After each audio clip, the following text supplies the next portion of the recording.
नहीं नहीं, ऑक्शन नहीं था ये, और आईपीएल का ऑक्शन तो बिल्कुल नहीं था। ये था पेसर्स का ऑक्शन। कैसे था? देखो, पेसर्स पे बिल्कुल दिल खोल के पैसा लुटाया, फिनिशर्स पे छप्पर फाड़ के पैसा लुटाया, बैंक तोड़ दी उनके लिए। बैटर्स को थोड़ा कंजूसी से खरीदा, और स्पिनर्स उनके लिए कुछ नहीं था बिल्कुल। बेचारों को बड़ी मुश्किल से बेस प्राइस, वनिंदु हसरंगा जैसे को बेस प्राइस पे खरीदा गया। आप सोच सकते हो उससे कि स्पिनर्स की हालत आज ऑक्शन में कैसी रही है। टीम्स की बात करूं तो किसी की लॉटरी लग गई है, और कोई सब कुछ ट्राई करने के बाद भी अच्छी टीम नहीं बना पाया है। इस वीडियो में फुल स्क्वाड के साथ हम प्लेइंग 11 भी डिस्कस करेंगे, जो हो सकती हैं। इम्पैक्ट प्लेयर कौन हो सकते हैं, किसके बदले क्या स्वैप होगा, उसकी भी चर्चा करेंगे। और आपको ये भी बताऊंगा कि किससे कहां चूक हो गई है। सबसे पहले बात करते हैं गुजरात जायंट्स की, गुजरात टाइटंस की, नॉट जायंट्स। गुजरात टाइटंस को सबसे बड़ा झटका लगा कब? कि जब हार्दिक पांड्या इस टीम को छोड़ के चले गए और कैप्टन बना दिया गया शुभमन गिल को। ऑक्शन टेबल पे गुजरात ने पूरी जान लगाई, अपनी कोशिश की पूरी पूरी अच्छे प्लेयर्स खरीदने की। काफी हद तक सफल हुए, काफी हद तक असफल हुए, लेकिन हार्दिक पांड्या के स्टेचर का प्लेयर भाई साहब पूरी दुनिया में है नहीं। अब है नहीं तो उनका रिप्लेसमेंट भी आप कहां से लाओगे? तो वो रिप्लेसमेंट मिला भी नहीं। उमर जाई को इन्होंने लिया 50 लाख में, लेकिन चूंकि 4 ओवरसीज खेल सकते हैं तो उनकी जगह बनाना बड़ा मुश्किल हो रहा है। अच्छी पिक्स की बात करें, शाहरुख को लेके आए फिनिशिंग के लिए, लेकिन वहां इनके पास राहुल तेवतिया, राशिद खान, अभिनव मनोहर पहले से हैं। तो वहां भी अगर नहीं भी आते तो भी उतनी बड़ी बात नहीं थी। उमेश यादव के रूप में एक अच्छा इंडियन फास्ट बॉलर मिला है, लेकिन वहां इनके पास मोहम्मद शमी थे ऑलरेडी, तो वहां भी इतना कंसर्न नहीं था। विदेशी खिलाड़ियों की बात करें तो स्पेंसर जॉनसन को 10 करोड़ में इन्होंने लिया। एक्चुअली इनको ऐसा लग रहा था कि ये सोच के आए कि हमें एक लेफ्ट आर्म पेसर विदेशी लेना है। जोशुआ लिटिल इनके पास है स्क्वाड में, लेकिन इनको चाहिए। अब चाहिए के चक्कर में हुआ क्या कि स्पेंसर जॉनसन पे 10 करोड़ लुटा दिए। अब पैसा बच रहा था तो लुटा दिए। अगर पैसा नहीं होता, प्लेयर ज्यादा लेने होते, तो शायद नहीं लौटा पाते। ओवरऑल जो कॉम्बिनेशन बन रहा है, उसके बाद जो प्लेइंग 11 बन रही है, वो देख लेते हैं गुजरात की क्या बन रही है। तो देखें, सुमन गिल के साथ मुझे यहाँ मैथ्यू वेड ओपन करते आ रहे हैं, नजर आ रहे हैं। क्यों नजर आ रहे हैं? क्योंकि केन विलियमसन और रिद्धिमान साहा दोनों का कॉम्बो बन के मैथ्यू वेड एक स्पॉट खाली कर रहे हैं, वरना जगह बन नहीं रही है। क्योंकि अगर रिद्धिमान साहा ओपन करते हैं और केन 4 पे आते हैं, तो ये बैटिंग थोड़ी लंबी हो जाएगी। इम्पैक्ट सबके साथ भी वो हार्दिक पांड्या वाला काम हो नहीं रहा है।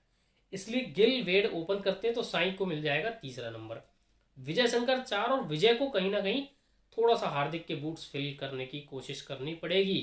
टाइम टाइम पे ओवर्स देने पड़ेंगे, थोड़े बल्ले से रन बनाने पड़ेंगे। डेविड मिलर का स्थान पक्का है। शाहरुख अब यार इतना पैसा दिया है तो खेलेंगे तो जरूर। राहुल तेवतिया, अब शाहरुख के खेलने से अभिनव मनोहर, जो पिछले 2 सीजन से इनके लिए बहुत अच्छा कर रहे हैं, उनकी जगह नहीं बन रही है, ये दिक्कत है। राशिद, समी, लिटिल और मोहित शर्मा के साथ ये टीम बन जाएगी, कोई दिक्कत नहीं है। मोहित शर्मा नहीं खिलाओ, दर्शन नलकंडे हैं, अच्छा ऑप्शन है। लेकिन जो स्वैप मुझे लग रहा है इम्पैक्ट प्लेयर के तौर पे, वो ये लग रहा है कि शाहरुख खान को बैटिंग कराई जाएगी और बॉलिंग के लिए रवि साई किशोर को यूज किया जाएगा। क्योंकि अगर आप देखेंगे तो समी, लिटिल, शर्मा के बाद पेस बॉलिंग ऑप्शंस में विजय शंकर, मतलब 4 आपके पास ऑप्शंस हैं। तो आपको इम्पैक्ट सब के रूप में स्पिन चाहिए होगा, और स्पिन में आपके पास कौन है? राशिद खान है और राहुल तेवतिया। इट मीन्स कि राहुल तेवतिया से गुजरात पिछले सीजन से ही अगर देखा जाए 4 ओवर पूरे नहीं करा रहा है, नहीं करा रहा, तो इन दैट केस क्या होगा कि फिर यहाँ पे आपको एक चाहिए होगा, ये कि स्पिनर चाहिए होगा। और स्पिनर का नाम क्या है? उसका नाम है रवि साई किशोर। तो वो मेरे ख्याल में बेस्ट सूटेबल होंगे। अगली टीम पे चलते हैं, टीम नंबर 2 लखनऊ। लखनऊ ने जो रिलीज किए थे प्लेयर्स, वो बड़ा सोच समझ के किए थे, और जो रिटेन किए थे वो भी बड़ा सोच समझ के किए थे। मतलब बहुत ज़्यादा छेड़छाड़ उन्होंने नहीं की थी। उसका नतीजा क्या निकला कि उनको शॉपिंग में भी ज़्यादा दिक्कत हुई नहीं। अब हुई नहीं तो उन्होंने खरीदा किसको? देखो, एस्टन टर्नर को लाए 1 करोड़ रुपए में, बड़े अच्छे फिनिशर हैं। बिग बैश में तो एक टीम की कैप्टनसी भी करते हैं और बहुत अच्छे फिनिशर हैं। डेविड विली को 2 करोड़ में लिया, इकोनॉमिक पिक। अर्शिन कुलकर्णी 20 लाख में स्टील बिल्कुल। शिवम मावी को 6.4 करोड़, वो डिजर्व करते हैं, बल्ला चला लेते हैं, गेंदबाजी करते हैं, स्पीड है, लोकल फ्लेवर आएगा, कोई दिक्कत नहीं। और यही एक प्लेयर है जिस पर पैसा भी लुटाया। अरशद खान को बेस प्राइस पे ले आए, और मणिमरन सिद्धार्थ के लिए 2 करोड़ 40 लाख। लखनऊ के दिमाग में क्या है, यहाँ से लग रहा है भाई लखनऊ पिछले की मैच पिछले आईपीएल की तरह वही लेके चलेगा, एक स्पिन विकेट एक पेस विकेट। जब जब स्पिन की बारी आएगी मणिमरन सिद्धार्थ दिखाई देंगे। अमित मिश्रा बूढ़े हो रहे हैं तो थोड़ा सा उनका रिप्लेसमेंट तैयार कर रहे हैं। और अगर जब जब पेस पिच होगी तो वहां आपको शिवम मावी जैसे लोग कहर बरपाते फिरेंगे। तो ओवरऑल लखनऊ ने अच्छी शॉपिंग की है। बैटिंग में इनको ऑप्शन चाहिए नहीं थे, ये गए भी नहीं। अगर बात करें अगर इनकी प्लेइंग 11 की, तो क्विंटन डिकॉक के साथ काइल मेयर्स ही हैं, केएल राहुल 3, देवदत्त पडिक्कल जिनको ट्रेड करके लाए हैं 4 पे आ जाएंगे। 5 पे निकोलस पूरन या मार्कस स्टोइनिस, जैसा आपका मन करे। लेकिन T20 के हिसाब से, फिनिशिंग के हिसाब से मुझे लग रहा है कि निकोलस पूरन थोड़ा सा आगे हैं, तो निकोलस पूरन। उसके बाद कृणाल पांड्या, आयुष बदोनी, शिवम मावी, मार्क वुड, रवि बिश्नोई, यश ठाकुर के साथ ये टीम पूरी हो जाती है।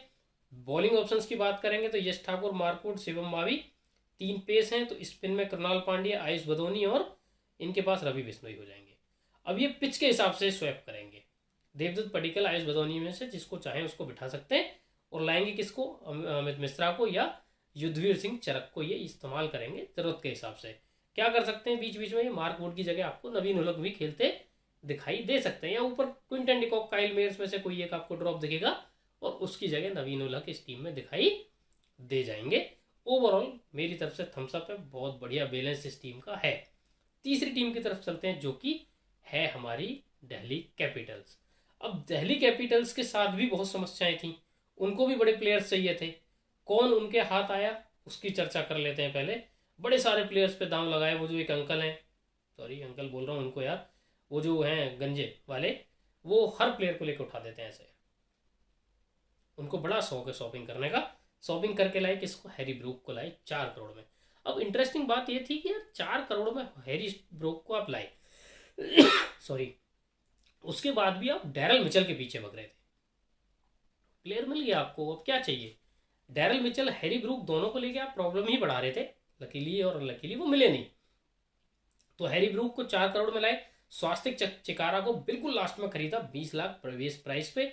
और यार मैं आपको बता दूं, बड़ा अच्छा प्लेयर है स्वास्तिक चिकारा, बड़े लंबे लंबे छक्के मारता है। साई होप को 75 लाख पर फाइनली साई होप को एक टीम मिली। एक्चुअली साई होप क्या है, चेतेश्वर पुजारा की तरह बंधे हुए इमेज में कि यार नहीं ये बंदा तो बस T20 खेलना जानता नहीं है, टेस्ट खेलता है या फिर ओडीआई तक सीमित है। लेकिन ऐसा नहीं है, साई होप कैन हिट, अच्छी हिटिंग करते हैं वो, लेकिन उनको थोड़ा टाइम चाहिए होता है। तो अगर आप टॉप ऑर्डर में कहीं उनको फिट करेंगे या बैकअप विकेट कीपर के तौर पर यूज करेंगे तो वो आउटपुट दे सकते हैं आपको।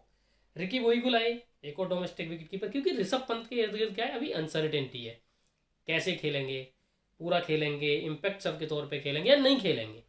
तो इन्होंने उस तरीके से बैकअप तैयार कर लिए कि साई होप को भी ले लिया है, विदेशी चाहिए तो। फिर रिकी वोई भी हैं, फिर ट्रिस्टन स्टब्स हैं कि भाई वो बॉलिंग भी कर लेते हैं, वो बैटिंग भी कर लेते हैं, वो विकेट कीपिंग भी कर लेते हैं, प्रॉपर ऑलराउंडर है।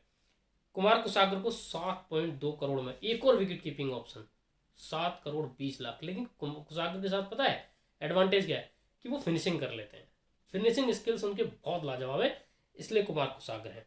ट्रिस्टन स्टब्स आपके हो गए।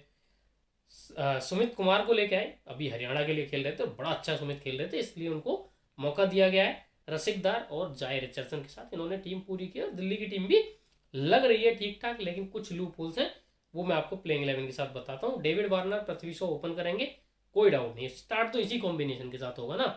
3 नंबर में मिचेल मार्श, यहाँ तक कोई। 4 पे दिक्कत है ऋषभ पंत, फिट है नहीं है, अगर फिट है तो टीम को बैलेंस मिल रहा है, नहीं है तो गड़बड़ है। तो फिर ऋषभ पंत 4 पे, 5 पे हैरी ब्रूक। अब हैरी ब्रूक यहाँ ओपन करते आपको नहीं दिखेंगे पिछले सीजन की तरह, वो आपको देखेंगे कहाँ, ऊपर, सॉरी पीछे, फिनिशिंग स्किल्स पे। कुमार कुसागर जिनको 7 करोड़ 20 लाख लिया, वो भी 6 पे आपको दिखेंगे। अगर इनको नहीं खिलाएंगे तो ललित यादव इनकी जगह आ जाएंगे, एक ऑप्शन इनके पास है, या कोई और प्लेयर इधर उधर से फिट करने की कोशिश करेंगे, हो सकता है अभिषेक पोरेल को वहाँ डालने की कोशिश करें। अक्षर पटेल, कुलदीप यादव, एनरिक नॉर्किया, मुकेश और खलील के साथ ये टीम बन जाएगी। खलील नहीं खिलाना चाहते तो आप ईशांत शर्मा को मौका दे सकते हैं, ये एक पॉसिबिलिटी है। और कुसागर और ईशांत में ही मुझे लग रहा है कि वो एक स्वैप होगा इम्पैक्ट प्लेयर वाला, ऐसा मुझे लग रहा है। स्पिन बैकअप इनके पास नहीं है, ये इस टीम में कमजोरी है या इस टीम के साथ गड़बड़ हो गई है, ये सोचने वाली बात है। यहाँ थोड़ा सा चूक होगी दिल्ली से, तो थोड़ा सा स्पिन डिपार्टमेंट में अगर खुदा ना खास्ता कुलदीप या अक्षर को कुछ हो जाता है तो आपके पास ले दे के ललित यादव बचते हैं या फिर प्रवीण दुबे हैं, जो कि अभी अभी तक बहुत बढ़िया नहीं कर पाए। कर्नाटका प्रीमियर लीग में ही प्लेज वेरी वेल, लेकिन आईपीएल में कई सालों से है, बहुत मौका भी नहीं मिला है। कहीं ना कहीं वहां कमजोरी दिल्ली के पास है। अच्छा, अगली टीम है मुंबई। मुंबई ने तो कमाल कर दिया क्योंकि हार्दिक पांड्या को पहले ही लेके बैठे थे, और हालांकि उससे बड़ा ऊंच नीच हुई है, बड़ा तूफान मचाएगी, हार्दिक आ गया, ये आ गया, दुनिया भर की बातें हैं, लेकिन शॉपिंग भी अच्छी खासी हुई है और टीम बैलेंस आप देखेंगे तो कहेंगे वाह। गिराल गोइटजी आ गए, मोहम्मद नबी आ गए, शिवालिक शर्मा, अंकुश काम्बोज, नमन धीर, दिलशान मधुशंका, श्रेयस गोपाल, नुवान तुषारा, मतलब कोइटजी, उसके बाद दिलशान मधुशंका, नुवान तुषारा, 3 पेस लेके आए। श्रेयस गोपाल को लेके आए स्पिन के रूप में, मोहम्मद नबी को लेके आ गए स्पिन के रूप में। तो बैटिंग इनको चाहिए नहीं थी, पूरी सॉर्टेड थी, तो वहां इन्होंने इस पर ज़्यादा माथापच्ची करी भी नहीं, क्योंकि अगर आप देखेंगे ना इनकी बैटिंग, इनको टॉप 5 पूरा इंडियन है और टॉप क्लास। रोहित शर्मा, ईशान किशन, हार्दिक पांड्या उसमें हो जाएंगे, तिलक वर्मा हो जाएंगे उसमें, उसमें आपका सूर्या यादव हो जाएंगे, तो जरूरत ही नहीं है। 6 नंबर पे टिम डेविड है आपके पास, इसीलिए तो कैमरन ग्रीन को इन्होंने ट्रेड कर दिया, क्योंकि दिख रहा था कि नहीं खिला पाएंगे यार, कितने खिलाएंगे। और फिर मोहम्मद नबी 7 पे, 8 पे रोमारियो शेफर्ड, तो बैटिंग में गहराई बहुत, Virat Kohli at 9, he can bat 2। और फिर आपका 10 और 11 पे Piyush Chawla, even Piyush Chawla can bat यार। अब तो जसप्रीत बुमराह भी बल्लेबाजी कर लेते हैं। तो पूरी टीम अगर अच्छे से खेलेगी तो बहुत बढ़िया टीम बनी हुई है। हार्दिक इज लकी, उन्हें मेहनत नहीं करनी टीम बनाने में, सिर्फ टीम चलानी है और फिट रहना है, वो मोस्ट इंपॉर्टेंट चीज़ है। जहां तक इम्पैक्ट प्लेयर की बात है तो रोहित और सूर्या में से टाइम टाइम पे स्वैप होंगे श्रेयस गोपाल या आकाश मधवाल के साथ। नेहल बढेरा भी आपको बीच बीच में इस प्लेइंग 11 में दिख सकते हैं किसी किसी की प्लेस पे। ये कहानी है मुंबई की। अगली टीम आरसीबी। आरसीबी आरसीबी का क्या हाल है? आरसीबी काफ़ी हद तक बैटिंग जो है आरसीबी की वो सॉर्टेड थी, इनको चाहिए थे गेंदबाज। अब जब इन्होंने शॉपिंग करनी शुरू करी गेंदबाजी में, तो क्या करा, अल्जारी जोसेफ इनके हाथ आए। अब इन्होंने क्या कर रहा था, ये हर पेसर के पीछे भग रहे थे, ये पैट कमिंस के पीछे भगे, ये मिचेल स्टार्क के पीछे भगे, और इनके हाथ कौन आए, अल्जारी जोसेफ। अल्जारी जोसेफ को इन्होंने 11.5 करोड़ में खरीदा, ज़्यादा खरीद लिया। फिर इनको लगा कि यार अल्जारी एट 11.5 इज फाइन, लेकिन पैसा तो गया, लेकिन क्या अल्जारी ऐसा है कि वो पूरे सीजन चिन्ना स्वामी की पिच पे हमें सर्व कर पाएंगे? जवाब आया नहीं, बैकअप चाहिए। बैकअप चाहिए तो फिर लॉकी फर्ग्यूसन को लाए जो कि बेस्ट प्राइस पे मिले, फिर टॉम करन को ले आए जो कि एक और बढ़िया ऑप्शन हो गया। अब इनके पास अच्छे ऑप्शन हैं, मतलब अगर आप देखेंगे तो डेथ बॉलिंग में इनके पास ऑप्शन है टॉम करन के रूप में। 2 इंडियन बॉल प्लेयर हैं इनके पास जो डेथ में अच्छी गेंदबाजी करते हैं, एक विजय कुमार वेश्यक और एक मनोज भंडागे, जिनको बहुत मौका नहीं मिला है लेकिन टॉप क्लास प्लेयर है। ये कॉन्फिडेंस है, ये क्वालिटी है, तभी इन्होंने हर्षल पटेल को छोड़ा भी था कि वेश्यक हैं और भंडागे हैं और टॉम करन को ले आए। नई बॉल से सिराज है, टॉपली है, लॉकी फर्ग्यूसन है, और तो ये सब सॉर्टेड लग रहा है। दिक्कत इनके साथ भी कहाँ है, स्पिन में है। प्लेइंग 11 देखेंगे, फाफ है, कोहली है, रजत Patidar, Glenn Maxwell, Cameron green तक, दिनेश कार्तिक तक सॉर्टेड है। टॉप 6 आपका बढ़िया है, आपको 2 बॉलिंग ऑप्शन, एक पेस एक स्पिन भी मिल गया टॉप 6 में। यहाँ से आगे जो नीचे है, मनोज भंडागे को मौका दीजिए, टॉम करन को दीजिए, तो ये आपकी डेथ बॉलिंग संभाल लेंगे। करण शर्मा आपकी स्पिन की कमान संभाल लेंगे, मोहम्मद सिराज और आकाशदीप आपकी नई गेंद से सब कमान संभाल लेंगे। यहाँ पे एक लोच है, लोच ये कि अगर आप खिलाते हैं टॉम करन को तो आपको लगेगा कि आपकी नई बॉल की गेंदबाजी कमजोर है, पेस। अगर आप खिलाते हैं यहाँ पे ऋषि टॉपली को या अल्जारी को तो आपको लगेगा यार डेथ में आपके 2 इंडियन अनकेप्ड बॉलर फंस जाएंगे, तो कैसे होगा। तो सिराज को एक्स्ट्रा जिम्मेदारी लेनी पड़ेगी और कैमरन ग्रीन को भी थोड़ा सा स्किल प्ले अपना दिखाना पड़ेगा। हालांकि टीम में गहराई है, लेकिन अगर चूक कहीं हुई है या होगी तो यही होगी कि आपके पास क्या है कि डेथ में इंडियन प्लेयर्स हैं। टॉम करन को अगर आप खिलाते हो तो फिर वहां आप नई बॉल से थोड़ा सा लैक फील करोगे, ये एक आरसीबी के साथ चैलेंज रहेगा। और जो जहां तक इम्पैक्ट सब की बात है तो रजत पतिदार और मयंक डागर में वो हो सकता है स्पिन को शॉर्ट करने के लिए कि बैटिंग 3 नंबर पर पतिदार कर जाए और आके बॉलिंग करें मयंक डागर। अगली टीम है एसआरएच। एसआरएच का सीन ऐसा हो गया है कि जब पैट कमिंस पे इन्होंने पैसा लगाना शुरू करा और फिर मैंने ओवरसीज प्लेयर देखे, मुझे लगा यार एडन मार्करम की तो जगह ही नहीं बन रही है, और वो तो कप्तान थे इनके। तो क्या इसका मतलब ये है कि एडन मार्करम अगले सीजन एसआरएच के कैप्टन नहीं होंगे, 99% तो लग रहा है नहीं होंगे। इसीलिए पैट कमिंस को इतना पैसा दिया है, क्योंकि पैट कमिंस में एसआरएच कहीं ना कहीं कैप्टन भी ढूंढ रही है। और अगर आप सिर्फ गेंदबाज के तौर पर लग रहे हैं तो 20.5 करोड़ खर्च करने का पैट कमिंस पे कोई कहीं से कहीं तक मतलब नहीं है। इसीलिए ये लेके आए किसको, पैट कमिंस को, उनको बनाएंगे कप्तान। अब ऐसे में हेनरिक क्लासन भी है वहाँ मार्करम है, Marco Jansen, Pat Cummins, Travis Head, Fazal Farooqi, overseas player इतने सॉलिड हैं कि आप कौन से चार चुनेंगे आपको भी नहीं पता। लेकिन गेंदबाजी तो संभल रही है डोमेस्टिक से, बल्लेबाजी की बात है।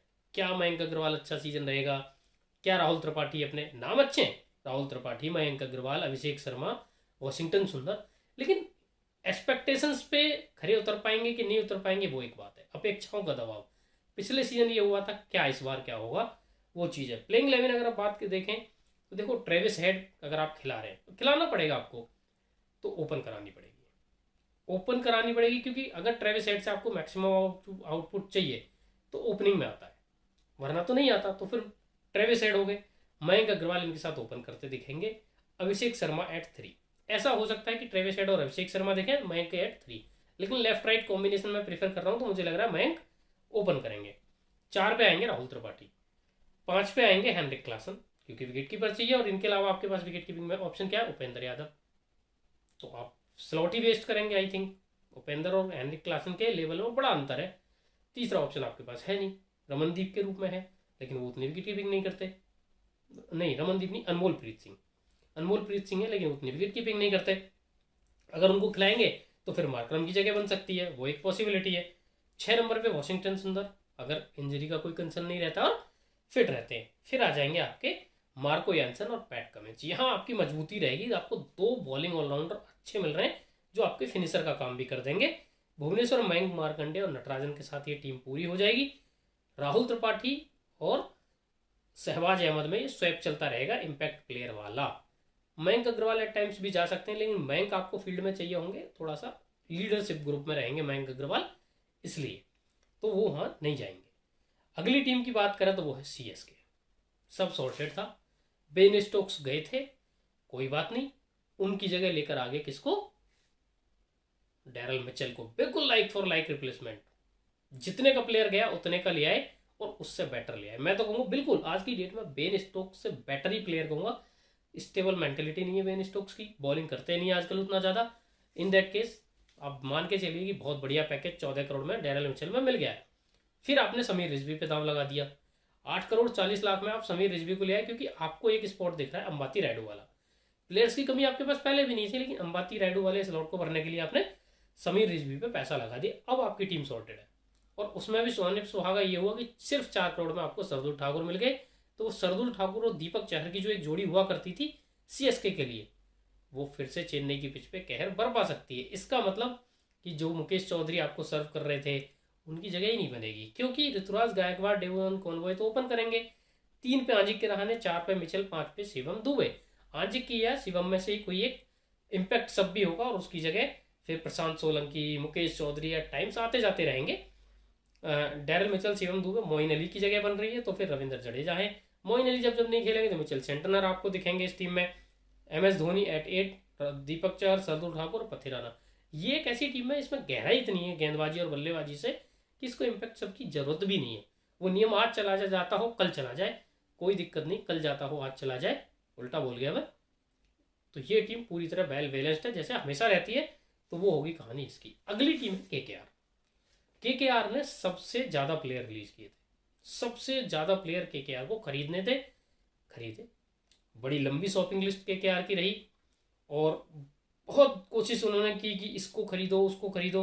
एक जो अच्छी बाई हाथ लगी उनके, अच्छी या कहिए ऐतिहासिक बाई, सबसे महंगा फॉरेन प्लेयर आज तक की हिस्ट्री का केकेआर ने खरीदा मिचेल स्टार्क के रूप में, 25 करोड़ में, 24 करोड़ 75 लाख में लेकर आए ये खरीद के। अब भाई लेकिन बात यह है, इतने प्लेयर आपने खरीद तो लिए, इनको सेट कैसे करोगे और अपनी प्लेइंग 11 को बैलेंस कैसे करोगे? 4 ओवरसीज खिलाओगे कौन से? अब देखो, रसल नारायण के बगैर आप उतरते नहीं है। स्टार्क को 25 करोड़ देने का मतलब है कि खिलाएंगे जरूर। दिक्कत है विकेट कीपिंग में, क्योंकि आपके पास भी श्रीकर भरत हैं, फिर जिनका T20 स्किल सेट उतना अच्छा नहीं है, तो गुरबाज आपको खिलाने पड़ेंगे, तो ऑटोमेटिक 4 हो गए। In that case Jason Roy आपको बाहर बिठाने पड़ेंगे, वो फिर सीन हो गया। बाकी प्लेयर्स की तरफ भी नहीं सोच पाएंगे। तो आपने जो भी प्लेयर खरीदे, आपने मनीष पांडे खरीदे। मनीष पांडे जब गंभीर कप्तान हुआ करते थे तब भी KKR में खेलते थे, वो फिर से आ गए। अंगरिक्स रघुवंशी आ गए हैं, एक नए युवा। सरफेन रदरफोर्ड को आपने लिया बैकअप के तौर पे, बैकअप ही लग रहा है मुझे एक्चुअली आंद्रे रसल का। वो अगर रसल का थोड़ा सीजन ऊपर नीचे जाता है तो हम उनको पुट इन कर देंगे। और इसके अलावा जो आपने खरीदे वो सब बैकअप ही खरीदें, इसका तैयार कर, उसका तैयार कर, इसका सीजन अच्छा नहीं जाता, इसको इंजरी हो जाती है, वो सारे कंसर्न। क्योंकि पहले एक बार जब आपने स्टार को खरीदा था वो विड्रॉ कर गए थे, ऐसी कोई सिचुएशन आए तो उसको टैकल करने के लिए भी आप प्रिपेयर हैं। प्लेइंग 11 की जहाँ तक बात है, तो अगर आप देखेंगे KKR का प्लेइंग 11, तो गुरबाज के साथ मुझे जो ओपनिंग में ऑप्शन लग रहा है वो वेंकटेश अय्यर का लग रहा है। वेंकटेश अय्यर या सुनील नारायण, इनके अलावा तीसरा ऑप्शन नहीं बन रहा है ओपन का। या फिर आप ज़्यादा ग्रीडी हो जाएं या ज़्यादा एक्सपेरिमेंटल हो जाएं और नीतीश राणा को ओपन करा दें, क्योंकि आपके पास प्रॉपर ओपनर नहीं है। और जो प्रॉपर ओपनर है जेसन रॉय, उसकी जगह बन नहीं रही है। तो वेंकटेश अय्यर और गुरबाज मुझे ओपन करते दिख रहे हैं। 3 नीतीश का, 4 अय्यर का, 5 आ जाएगा रिंकू का, 6 रसल, 7 नारायण, 8 स्टार्क, 9 हिमांशु राणा। अब 9 तक आपके पास बैटिंग रहेगी। हिमांशु बैटिंग कर लेते हैं, मिचेल स्टार्क बैटिंग कर लेते हैं, वरुण चक्रवर्ती और चेतन साकरिया के साथ आपकी टीम बन जाएगी। वरुण और मनीष का स्वैप आपको दिख सकता है। मनीष पांडे एट टाइम्स हो सकता है वरुण चक्रवर्ती से। और जो मैंने ओपनिंग वाली समस्या बताई है, हो सकता है इसको टैकल करने के लिए मनीष पांडे और रहमानुल्लाह गुरबाज आपको ओपन करते दिखे। और मनीष को एक रोल दिया दिया जाए कि ठीक है आप एंकर का रोल निभाओ, बाकी पूरी टीम आपके इर्द गिर्द खेलेगी। क्योंकि अच्छे स्ट्राइक रेट पे मनीष पांडे कभी हुआ करते थे। मुझे याद है पहले इंडियन प्लेयर हैं जिन्होंने IPL में सेंचुरी लगाई थी, मनीष पांडे। लेकिन अभी रिसेंटली पिछले 2 साल से स्ट्राइक रेट को लेके बहुत स्ट्रगल कर रहे हैं हर लेवल पे। इसलिए सिर्फ और सिर्फ टॉप 3 में अगर खेलते हैं पांडे तो बढ़िया है, वरना उसके नीचे फिर ही इज वेस्ट। हालांकि बहुत टैलेंटेड प्लेयर थे, एक टाइम तो इंडियन टीम में भी रहे, बट हो जाता है। आगे चलते हैं पंजाब की तरफ। पंजाब का जो स्क्वाड था, जो पिछले सीजन बनाया था उन्होंने, उसमें सिर्फ 1-2 बड़े प्लेयर को उन्होंने रिलीज किया था, बाकी सेम टीम इन्होंने रिटेन की थी। शाहरुख खान उसमें बड़ा नाम था, आज भी कोशिश की शाहरुख के पीछे जाने की, उनको खरीदने की, लेकिन नहीं आता है। कोई बात नहीं, जो बैकअप इन्होंने खरीदे वो बड़े अच्छे खरीदे। क्रिस वोक्स पे दांव लगाया है, बहुत अच्छी चॉइस है ना। और उसके अलावा रायली रॉसो को ले आए, तो अगर मैथ्यू शॉर्ट या लियाम लिविंगस्टोन और रायली रॉसो, मतलब इनके पास मिडिल ऑर्डर में वहाँ ऑप्शन रहेंगे। शॉर्ट रायली ऐसे भी कि ओपन भी कर लेते हैं, वो भी एक फ़ायदा है। क्रिस वोक्स आपके पास आ गए तो वहाँ आपको बैकअप मिल गया। मतलब थोड़ी सी स्ट्रेंथ बढ़ी है पंजाब की, अच्छा लगा है। जहाँ तक टीम की बात करें तो शिखर धवन तो है ही है, जॉनी बेयरस्टो इनके साथ ओपन करते दिखेंगे। 3 नंबर प्रभसिमरन सिंह, पिछले सीजन इम्पैक्ट प्लेयर के तौर पे खेले थे, लेकिन इस बार मुझे लग रहा है कि 3 में खेलेंगे। इंडियन प्लेयर्स में थोड़ी सी वीकनेस जरूर है, अभी बड़े नाम नहीं है इंडियन कंटिजेंट से इनके पास, लेकिन मुझे लग रहा है कि अगर शिखर धवन थोड़ा स्पिरिटेड लीडर से दिखाते हैं तो फिर काम बन जाएगा। 4 पे लियाम, 5 पे जितेश शर्मा, 6 पे Athar Taide, 7 Sam Curran, 8 Harshal Patel, Harpreet Brar, Arshdeep, Kagiso Rabada. Pace अच्छा हो गया है, करन है, हर्षल हैं, अर्शदीप हैं, रवाड़ा हैं। तो आप ये कि सैम करन और रवाड़ा को नई गेंद थमा दीजिए, और जैसी बॉल पुरानी हो अर्शदीप और हर्षल को थमा दीजिए, और बीच के जो ओवर है आपके वो राहुल चहर, हरप्रीत बरार मिला के निकाल लेंगे, तो वहाँ आपका मामला सेट हो जाएगा। बस थोड़ा सा इंडियन फिनिशर अगर कोई होता, शाहरुख टाइप ही या शाहरुख ही, तो या फिर आप अरसिन कुलकर्णी या फिर समीर रिजवी में से कोई ले जाते, पर फिर भी अथर ताइडे भी अच्छे प्लेयर हैं।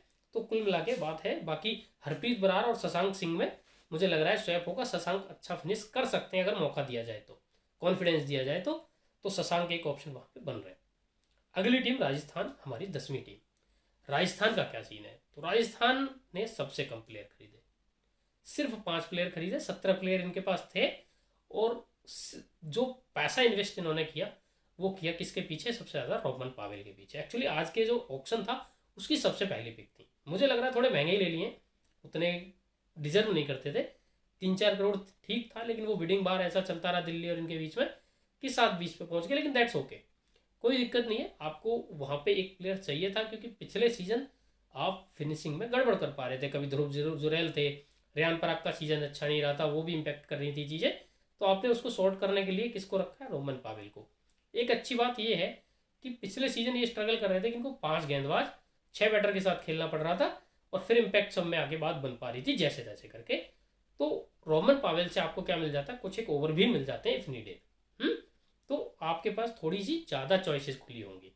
इसी वजह से अगर प्लेइंग 11 देखें आप, तो बटलर, जायसवाल, सैमसन, यहाँ कोई दिक्कत नहीं है। लेकिन एक अच्छी बात यह है कि इस सीजन रेयान पराग को 4 नंबर मिल सकता है। जो टोटल ऑप्शन दिख रहे हैं, मुझे लग रहा है रेयान पराग को इस बार 4 नंबर दिया जाएगा और दिया जाना चाहिए। डोमेस्टिक बहुत अच्छा जा रहा है, टैलेंटेड प्लेयर है, अगर एक बार अच्छा मौका देंगे तो हो सकता है बहुत ऊपर पहुंच जाए। तो रेयान पराग एट 4, 5 पे सिमरन हेटमेयर, कई साल से खेलते हैं इनके लिए। 6 पे रोमन पावेल, 5-6 पे वेस्ट इंडीज जोड़ी जो है ना, ये काफ़ी हद तक राजस्थान का फेट डिसाइड करेगी। एट टाइम्स ये 30 पे 80 बनाने वाली टीम रहेगी, जोड़ी रहेगी। तो वो बड़ा अच्छा इंपैक्ट रहेगा। फिर ध्रुव जुरैल बैकअप के लिए इनके पास रहेंगे। आर अश्विन, बोल्ट, चहल और प्रसिद्ध कृष्णा के साथ ये टीम पूरी हो जाएगी। ध्रुव जुरैल और नितिन, नवदीप सैनी और कुलदीप सेन के साथ ये क्या होता रहेगा, स्वैपिंग चलती रहेगी किसमें, इम्पैक्ट प्लेयर में। तो ऐसे करके ये हो जाएगा। स्पिन बैकअप इनके पास भी थोड़ा सा कमी है, क्योंकि अश्विन और चहल के बाद एडम जाम्पा है और फिर कोई नहीं। तो अगर इनमें से किसी एक स्पिनर को खुदा ना खास्ता कुछ अच्छा नहीं हो, कुछ गड़बड़ हो जाती है या सीजन खराब जाता है, तो फिर आपके पास कुछ नहीं है। तो वहां थोड़ी सी दिक्कतें हैं, लेकिन राजस्थान का जो फर्स्ट 11 है वो अच्छा है। ओवरऑल ये मेरा था क्या, सोर्स एनालिसिस, प्रेडिक्टेड 11। आपकी क्या है, आप क्या बदलाव करना चाहेंगे, कौन सी पिक आपको आज के ऑक्शन में अच्छी लगी, कौन से प्लेयर आपको लग रहे हैं कि यार ज़्यादा दे दिया, या कौन से प्लेयर ऐसे लग रहे हैं कि कम दे दिया, या कौन से ऐसे प्लेयर है जो आपको लग रहा है कि खरीदे जाने चाहिए थे, टीम नहीं मिली। रचिन रविंद्रा के 1,80,00,000 मुझे कम लग रहे हैं, हो सकता है आपको किसी और के कम लग रहे हो। मुझे पैट कमिंस के 20.5 ज़्यादा लग रहे हैं, हो सकता है आपको किसी और के ज़्यादा लग रहे हो। सारी बातों को कमेंट में उकेरिएगा, डिस्कस करते हैं, क्योंकि हम सब क्रिकेट प्रेमी हैं। वीडियो मैंने बना दिया है, अब आपकी बारी है इस डिस्कशन को आगे ले जाने की। मैं आपसे मिलता रहूँगा फैंटेसी पिक्स, फैंटेसी एनालिसिस के अलावा क्रिकेट वीडियोज़ के साथ। फिलहाल इजाज़त, टाटा बाय बाय, जय माता दी।